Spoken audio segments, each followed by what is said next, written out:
देशवासी दोस्त है।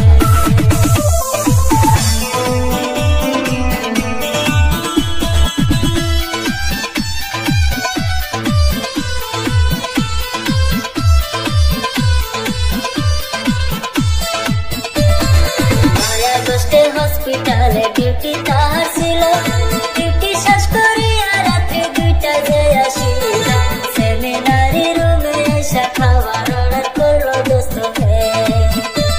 আর 2 বান্ধবী মিলে সেই খাবার খাইলো, খাবার খাইয়া সে বিশ্রাম করতে গেল।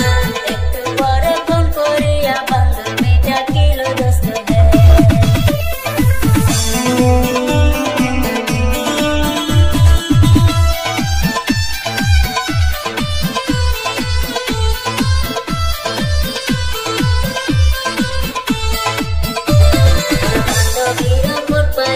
দরজা খুলিল, দরজা খোলার সাথে এক লোক হাতটা যে ধরিল, হাত ধরিয়া মমিতার টানিতে লাগিল দোস্ত হে। আর তাই দেখিয়া মমিতা চমকিয়া উঠিল, পিছন থেকে আরো একজন জড়াইয়া ধরিল। মমিতা ঘুরিয়া দেখে বান্ধবীটা ছিল দোস্ত হে।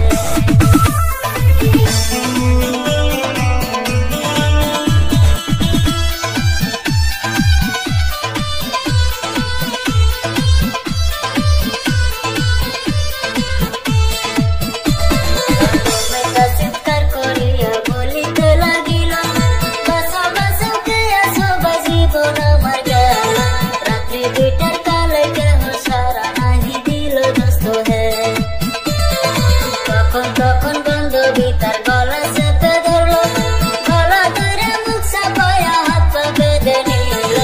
একের পর এক তার পিঠে সে অত্যাচার করিল দোস্ত হে।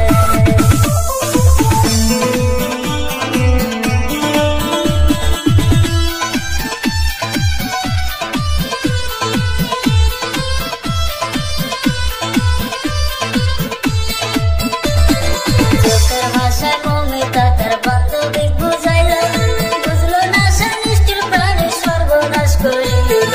নারী হইয়া আর এক নারীর জীবন কাইরা নিল দোস্ত হে। ডাক্তারের কান্দন শুনিয়া কান্দে বিকলতা, একের পর একজন আসিয়া ধর্ষণ যায় করিল। হাতের আঙ্গুল বাংলো তাহার মুচড়াইয়া মুচড়াইয়া দোস্ত হে।